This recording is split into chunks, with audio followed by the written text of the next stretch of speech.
Hello everyone, स्वागत है आपका हमारे यूट्यूब चैनल ग्लांस एकेडमी पे।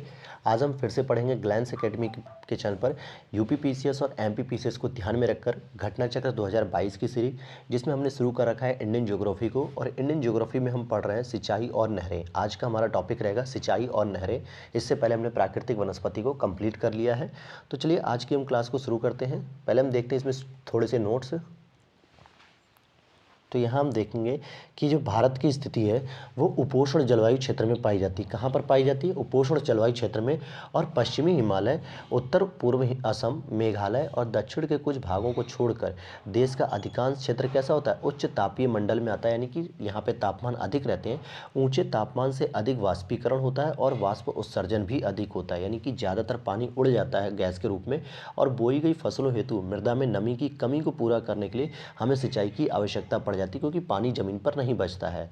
तो आगे हम देखते हैं, भारत में सिंचाई के विभिन्न साधन होते हैं, लेकिन जो 2014-15 और 2018 के अनुसार जो आंकड़े दिए गए कि देश में सिंचाई का प्रमुख साधन कौन सा? नलकूप। नलकूप का मतलब होता है जो आप गाँव में ट्यूबवेल देखते हैं, सरकारी ट्यूबवेल भी होते हैं, कुछ प्राइवेट अपने घरों पे भी लोग लगाते हैं समरसेबल के माध्यम से। तो उससे शुद्ध सिंचित क्षेत्र लगभग 46.5% जो है कि का योगदान होता है सिंचाई में। नलकूप और अन्य कुओं को अगर हम जोड़ दें तो लगभग 63%, 62.82 तक आ जाता है। और नहरों के द्वारा जो है कि लगभग 23.5%, तथा टैंक्स जो होते हैं, टैंकर जो होते हैं, उनके द्वारा लगभग 2.5%, और शेष 11% अन्य साधनों से सम्मिलित होते हैं कि इनकी जो सिंचाई होती है। अगर हम देखें आगे कि 2015-16 में देश में सिंचाई की दृष्टि से सबसे अधिक जो सिंचित क्षेत्र था, उत्तर प्रदेश का नंबर प्रथम था, यानी यूपी में सबसे अधिक सिंचाई होती है। दूसरे नंबर पे मध्य प्रदेश है और तीसरे नंबर पे राजस्थान आता है।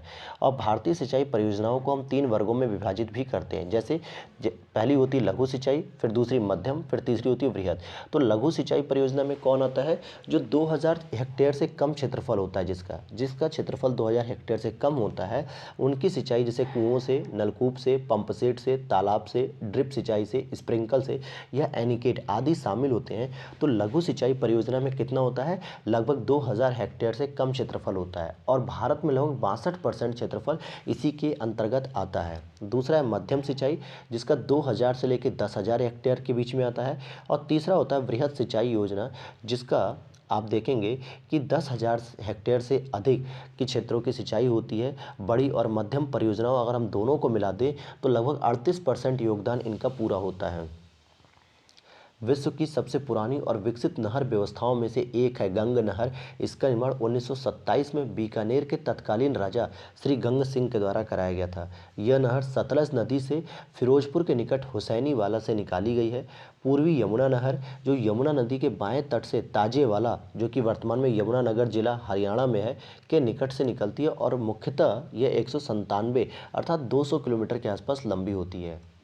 इस नहर प्रणाली द्वारा हिंडन, यमुना दोआब, सहारनपुर, मुजफ्फरनगर, मेरठ, गाजियाबाद जनपदों को सिंचाई सुविधा उपलब्ध कराई जाती है। पुनरुद्धार के पश्चात यह नहर पहली बार 1830 में चलाई गई थी। और इस नहर प्रणाली में जुलाई से पानी की कमी होने लगती है। क्यों? क्योंकि ये जो है कि सूखने लगती है, अर्थात यहाँ पे जब बारिश की मात्रा कम हो जाती है तो ये नहर सूखने लगती है। आगे देखते हैं। और अक्टूबर आने आने तक इस नहर में तो जल आपूर्ति शून्य हो जाती है। इसी समस्या के समाधान के लिए ताजेवाला से लगभग 3 किलोमीटर ऊपर हथनी कुंड बैराज, जो हरियाणा का निर्माण किया गया, तो ये कराया गया। अगला प्रश्न आपका, ऊपरी गंगा नहर का निर्माण 1842 की अवधि में कराया गया था और इसके जनक सर पीटी कॉटले थे। इस नहर से पहली बार 8 अप्रैल 1854 को पानी चलाया गया था। और हरिद्वार के भीमगैड़ा नामक स्थान से गंगा नदी के दाहिने तट से यह नहर निकाली जाती है। फिर आगे हम देख लेते हैं।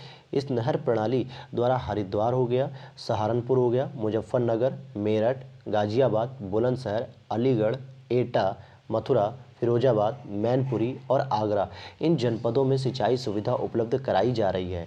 वहीं उत्तर प्रदेश के शारदा या घाघरा दोआब में अवस्थित पीलीभीत, बरेली, लखीमपुर खीरी, शाहजहांपुर, हरदोई, उन्नाव, लखनऊ, बाराबंकी, रायबरेली, प्रतापगढ़, अयोध्या, सुल्तानपुर, जौनपुर, आजमगढ़, गाजीपुर और प्रयागराज जनपदों में सुरक्षात्मक सिंचाई भी उपलब्ध कराई जा रही है। कहाँ से?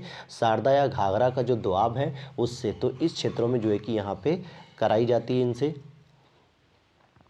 चलिए अगला देख लेते हैं हम एक और।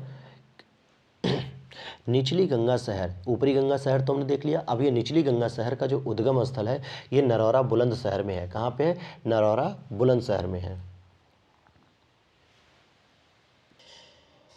और इसमें एक पॉइंट और समझिएगा कि नलकूपों द्वारा जो सिंचाई होती है वो सर्वाधिक उत्तर प्रदेश में होती है। तो आइए अब हम इसके प्रश्न उत्तर करते हैं, क्योंकि इसके जो नोट्स हैं उसमें कुछ खास विशेषताओं की जानकारी नहीं दी है या खास जानकारी नहीं थी, तो इससे बढ़िया हम प्रश्नों के माध्यम से अपनी चीज़ों को तैयार करते हैं। चलिए पहले देखते हैं पहला प्रश्न, निम्नलिखित में से कौन सा सही सुमेलित नहीं है? घाटप्रभा नहर परियोजना कर्नाटक में है, उकाई नहर परियोजना गुजरात में है, नीरा नहर परियोजना महाराष्ट्र में है और जवाई परियोजना तमिलनाडु में। तो डी वाला गलत हो जाएगा, क्योंकि जवाई परियोजना आपके राजस्थान में होती है। कहाँ पर होती है? देखिए यहाँ लिखा भी है कि जवाई परियोजना राजस्थान में लूनी की सहायक जवाई नदी से संबंधित है। वहीं उकाई नहर परियोजना तापी नदी पर बांध बनाकर निकाली गई गुजरात में, और घाटप्रभा परियोजना कर्नाटक में घाटप्रभा नदी, और नीरा नहर परियोजना महाराष्ट्र में कृष्णा नदी की सहायक जो है नीरा नदी उससे संबंधित है। तो जवाई परियोजना आपके लूनी की सहायक नदियों में आती है और यह राजस्थान में होती है।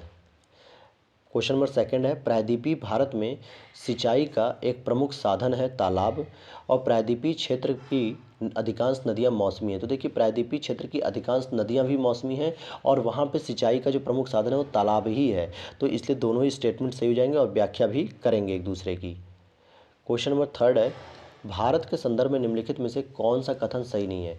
देश के लगभग एक तिहाई क्षेत्र में वर्ष भर में 750 मिलीलीटर से अधिक वर्षा होती है।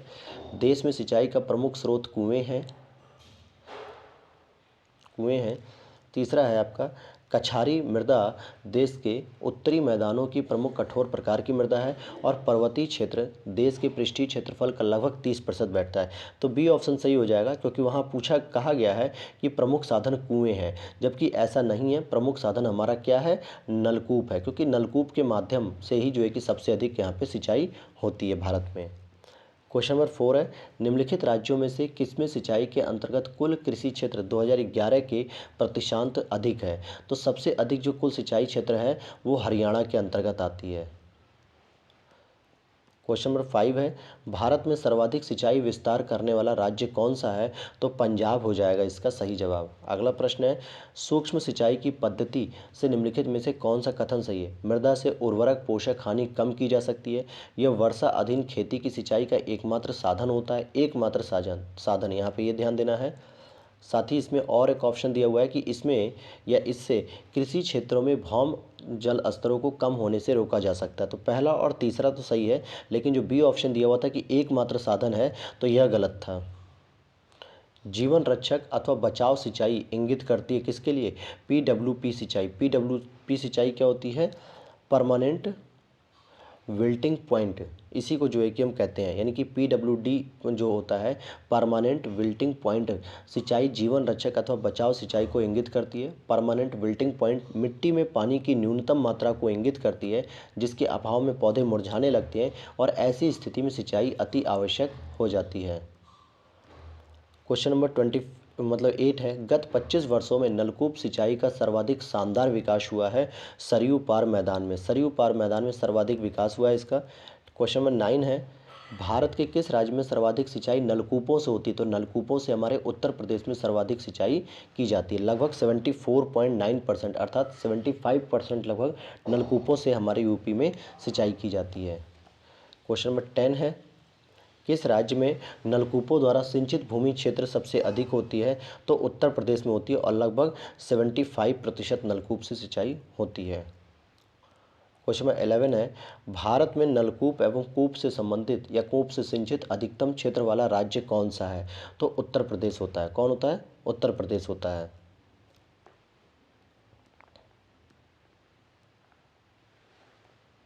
क्वेश्चन नंबर 13 है, भारत में माला नहर तंत्र को प्रस्तावित किया गया था दिनसा जे दस्तूर के द्वारा प्रस्तावित किया गया था। क्वेश्चन नंबर 14 है, दक्षिण भारत में सिंचाई व्यवस्था का अग्रदूत किसे कहा था? दक्षिण भारत में तो सर आर्थर कॉटन को जो है कि यहाँ पे अग्रदूत कहा जाता है। क्वेश्चन नंबर 15 है, भारत की सिंचाई क्षमता का सर्वाधिक भाग पूरा होता है लघु और वृहद परियोजनाओं के द्वारा। लघु और वृहद परियोजनाओं के द्वारा। क्वेश्चन नंबर 16 है, फरक्का की नहर की जलवहन क्षमता कितनी होती है? 40,000 क्यूसेक इनकी जलवहन क्षमता होती है। 17 है, मंगलम सिंचाई परियोजना केरल में स्थित है। मंगलम सिंचाई परियोजना कहाँ पर है? केरल में है। अगला प्रश्न है सारण। सारण सिंचाई नहर निकाली जाती है गंडक से निकाली जाती है। क्वेश्चन नंबर 19 है, इंदिरा गांधी नहर का उद्गम स्थल कहाँ पे है? तो हरिके बैराज, कपूरथला के निकट हरिके बैराज से होती है और यह सतलज नदी के संगम पर स्थित है। किस पे है? सतलज नदी के संगम पर स्थित है। क्वेश्चन नंबर 20 है, हरिके बैराज अर्थात इंदिरा गांधी नहर का प्रमुख जल स्रोत निम्नलिखित में से किस नदियों के संगम पर है? तो ब्यास और सतलज के संगम पर यह देखने को मिलता है। क्वेश्चन नंबर 21 है, राजस्थान यानी इंदिरा नहर कहाँ से निकलती है? तो इंदिरा नहर आपके ब्यास और सतलज इन दोनों के पानी को लेकर निकलती है।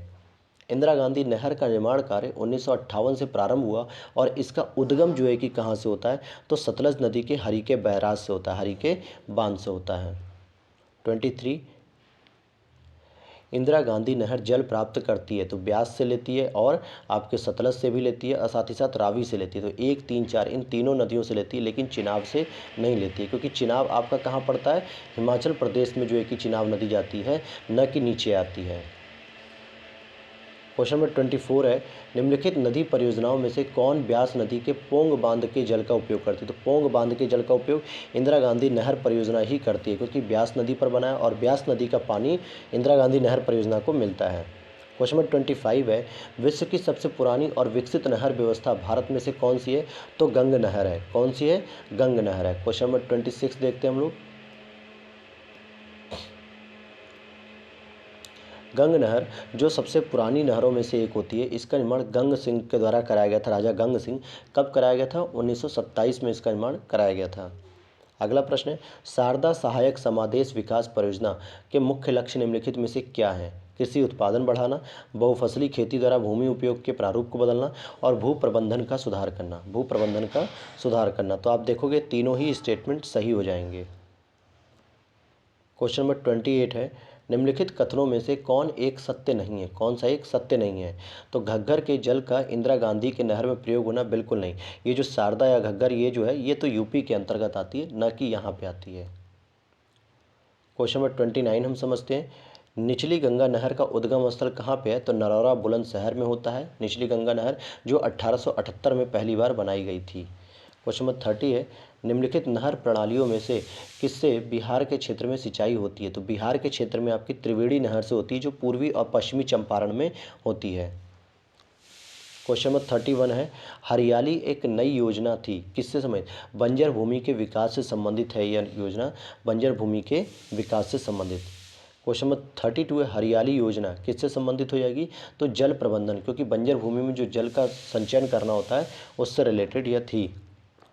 अगला प्रश्न है, एकीकृत जल संभर विकास कार्यक्रम को कार्यान्वित करने के क्या लाभ है? मृदा के बह जाने की रोकथाम होगी, देश की बारहमासी नदियों को मौसमी नदियों से जोड़ना, वर्षा जल संग्रहण तथा भौम जल स्तर का पुनर्भरण करना और प्राकृतिक वनस्पतियों का पुनर्जनन करना।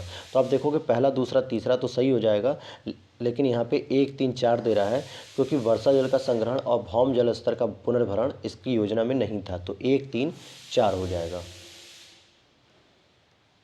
क्वेश्चन नंबर 34 है, कार्यक्रम है और उनके मंत्रालय है। सूखा प्रवण क्षेत्र कार्यक्रम, मरुस्थल विकास कार्यक्रम, वर्षा पूरित क्षेत्रों हेतु राष्ट्रीय जल संभर विकास परियोजना। तो कौन से सही सुमेलित हैं? तो ये कोई भी सही सुमेलित नहीं है, क्योंकि ये तीनों ही गलत डायरेक्शन में लिखे हुए हैं, यानी इनका मैचिंग जो है कि वो गलत है। क्वेश्चन नंबर 35 है, निम्नलिखित में से कौन सा ड्रॉप्स सिंचाई पद्धति के लाभ है? खरपतवार में कमी आना, मृदा लवणता में कमी आना और मृदा अपरदन में कमी आना। तो ये तीनों ही यहाँ पर हो जाने चाहिए क्या? तो नहीं, मृदा लवणता में कमी लाने का इनका कार्य नहीं है, केवल पहला और तीसरा ही होता है। बकिंघम नहर, जो बकिंघम नहर है वो कहाँ पर है? तो कोरोमंडल तट पर स्थित है, कोरोमंडल तट पर स्थित है बकिंघम नहर। क्वेश्चन नंबर 37 है, निम्न में से किस क्षेत्र में जल का उपयोग भारत में सर्वाधिक होता है? तो कृषि क्षेत्र में जो है कि सबसे अधिक जल का उपयोग होता है, जो जल का उपयोग होता है वो कृषि क्षेत्र में होता है। चंबल नहर परियोजना, चंबल नहर सिंचाई परियोजना संबंधित है किससे? गंगा बेसिन और यमुना बेसिन, इन दोनों ही बेसिन से संबंधित है। अब अगला आता है आपका नेक्स्ट चैप्टर है बहुउद्देशीय नदी घाटी परियोजनाएं जो हम नेक्स्ट क्लास में पढ़ेंगे। तो मिलते हैं नेक्स्ट वीडियो में। Thanks for watching.